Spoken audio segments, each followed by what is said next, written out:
Accident करते हैं, road पे जो ड्राइवर एक्सीडेंट करता है, मैंने ये कॉन्वर्सेशन किया था सुरेंद्र चांडक के ऑफिस में अमरावती में, अगर सुरेंद्र यहाँ पर बैठा है तो, और साथ में अपना विशाल भी था, और ये सेम कॉन्वर्सेशन मैंने वहाँ पर किया था।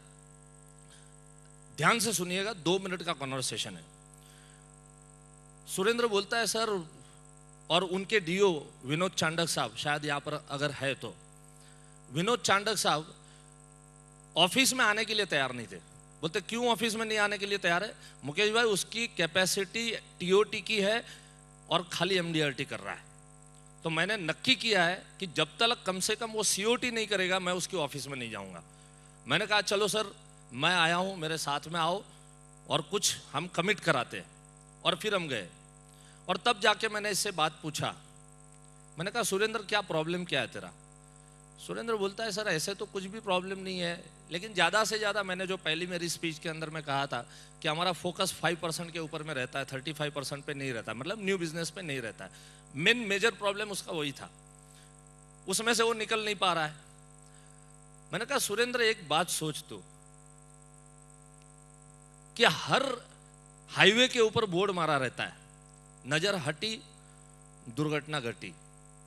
अच्छा ये किसको कहा जाता है? ड्राइवर को कहा गया है। क्या कहा गया कि बेटा अगर नजर तेरी जरा भी अगर यहां वहां हुई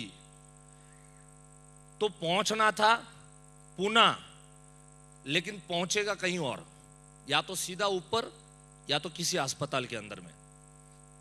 मैंने कहा ये सब चीजें, इससे देखो आप ध्यान से भी सुनो, इससे होता क्या है मालूम है? वो रोड पे जो एक्सीडेंट करता है ना वो तो दिख जाता है।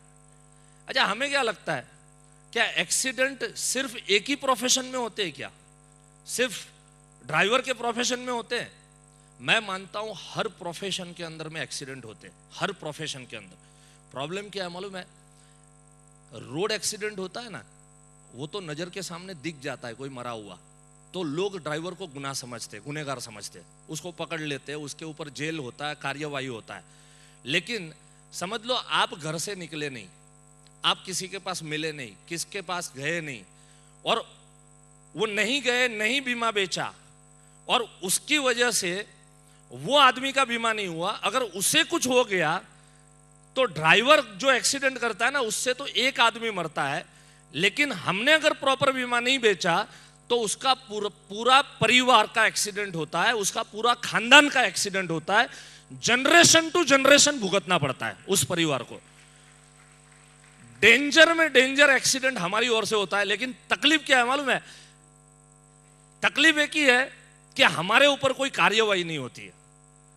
अहमदाबाद के अंदर एक एक्सीडेंट हुआ था, जिसका जो लोग भी अहमदाबाद के लोग हैं उनको पता होगा। एक लेडी ने अपने 4 बच्चों को सुबह में साबरमती में ब्रिज के ऊपर से एक एक करके उसने अपने 4 बच्चों को नीचे फेंक दिया, और उसके बाद में उस औरत ने खुद जंप लगाया सुसाइड करने के लिए।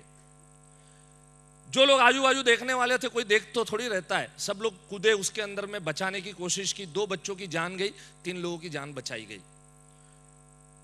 जब बाहर निकले तो पुलिस वहां पर खड़ी थी, सारे जर्नलिस्ट खड़े थे। पूछा गया इतना भयानक काम क्यों किया आपने?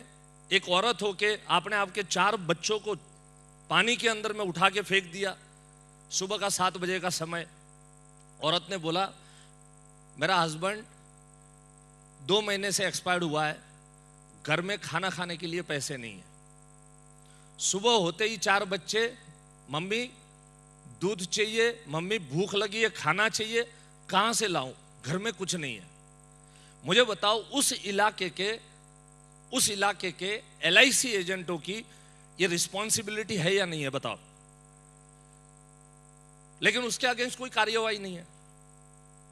आज से जगने की कोशिश करो कि मैं आज से नक्की कर रहा हूं कि मैं आज से कम 20 से 30 लोगों को मेरी एलआईसी की कहानी सुनाऊं। मैं लोग मेरे को बोलते हैं, जब मैं किस्सा सुनाता हूं, सर हम समझाते हैं लेकिन उसके बावजूद वो लोग नहीं मानते हैं, वो लोग नहीं मानते। पहली बात तो आपके समझाने में वो दम ही नहीं होगा, वरना लाइफ इंश्योरेंस जैसी चीज का पोस्टपोनमेंट आ ही नहीं सकता है।